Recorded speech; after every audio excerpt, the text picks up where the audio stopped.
Welcome to the Lizzie, Gary, BB, and Trish Care promo show. Hashtag LGBTQue. I'm your host, Jezebel Montero, the writer, director, producer, and actor of the podcast comedy series by the same name, Lizzie, Gary, BB, and Trish Care.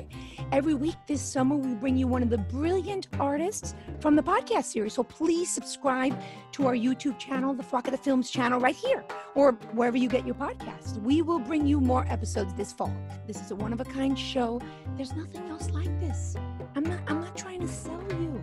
I defy you to not only find a situation comedy podcast, but also to find one like this, with a multi-ethnic, LGBT, female-centric, Latino twisted plot.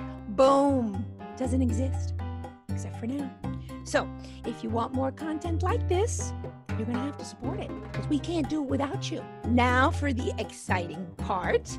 Our next guest is one of the most talented voiceover artists and actors I have ever met.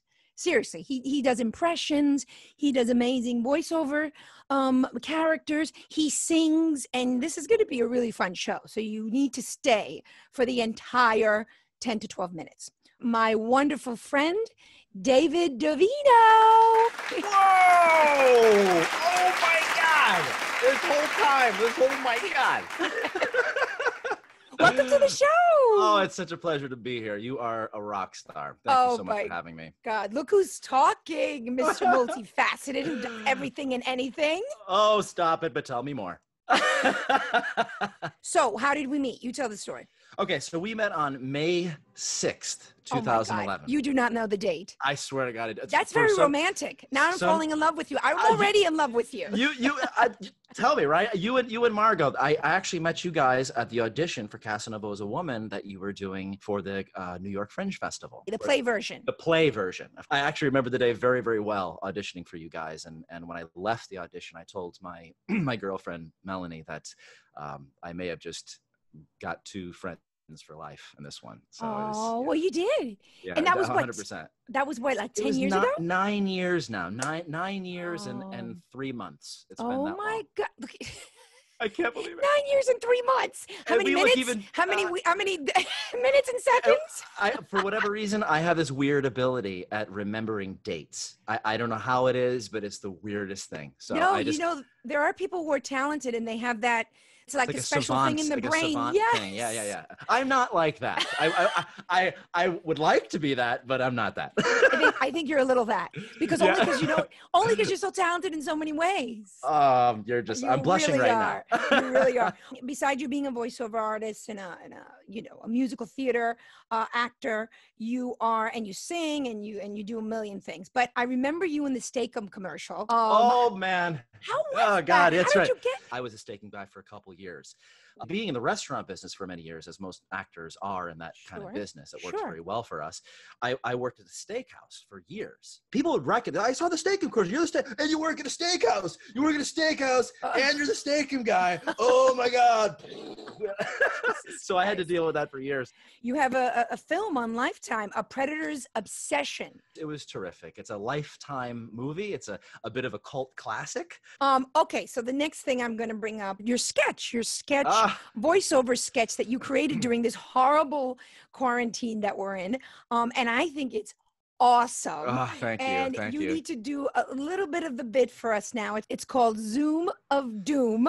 And you play all these characters. So I was like, let me have an idea of like a Zoom call, since we're all stuck in the pandemic and we have to do Zoom meetings and speak to each other that way. Let me put this little vignette thing together. So I put a list of crazy characters hosted by the Joker.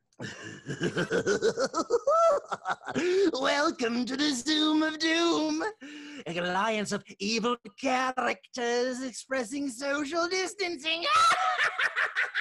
I am Optimus Prime.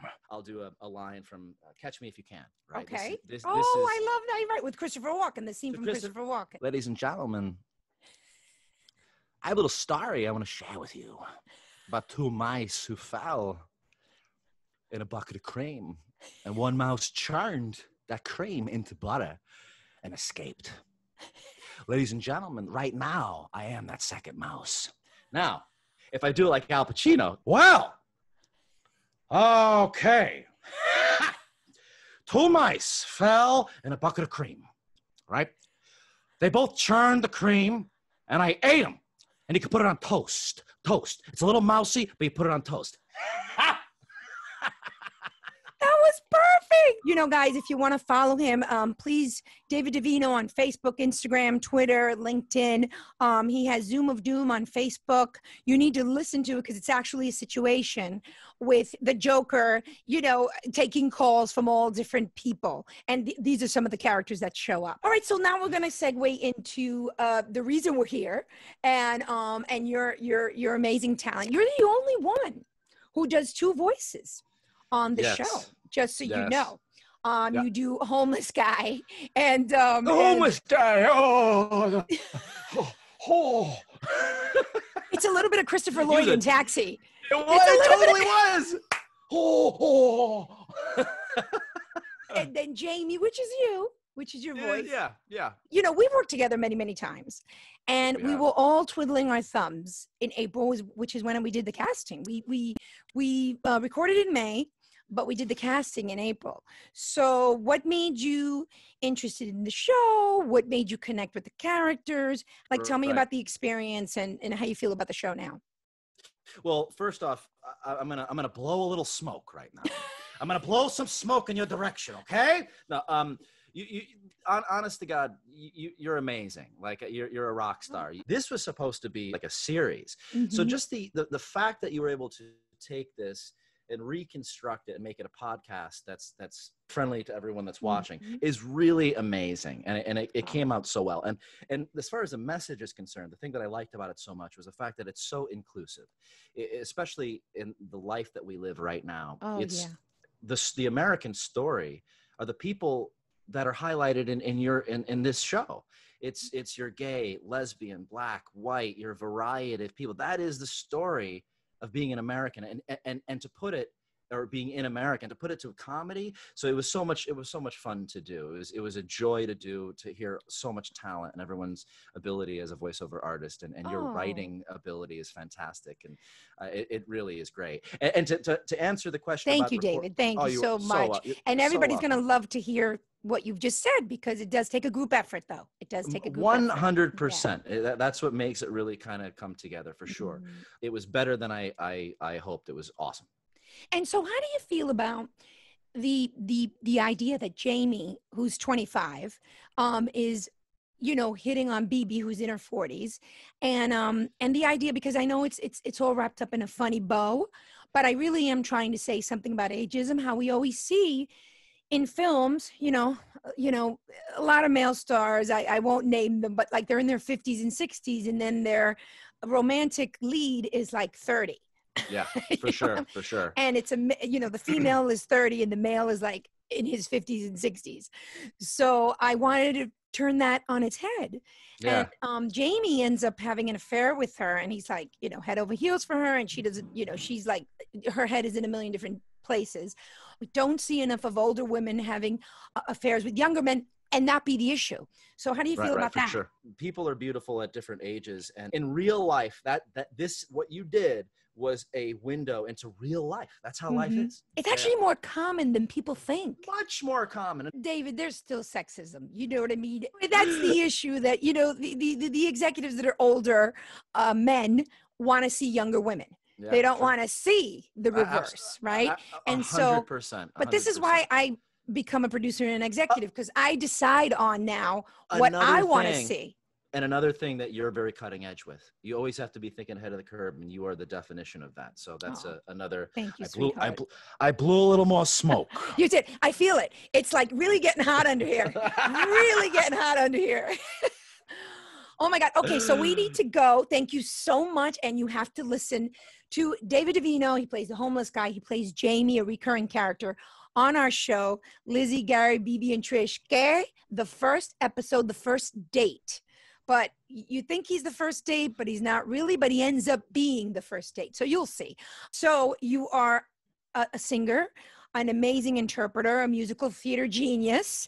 So what? Lots of pressure. Lots of pressure.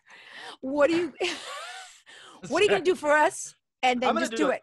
I'm going to do a quick couple bars of something. I did a show some years ago called The Drowsy Chaperone.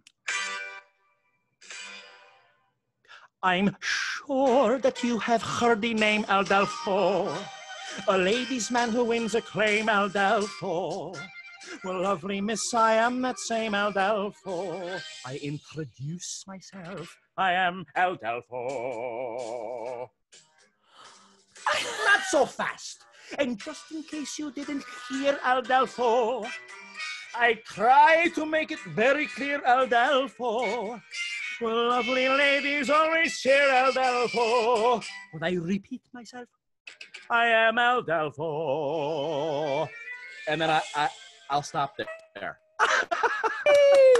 That's awesome. Okay, I gotta say goodbye. Oh, no. I know. This was so much fun. You are so beautiful. I love you to death, and I can't wait to I worked with you over the years, and you're such a joy, and I can't wait to continue this beautiful relationship. Oh my God.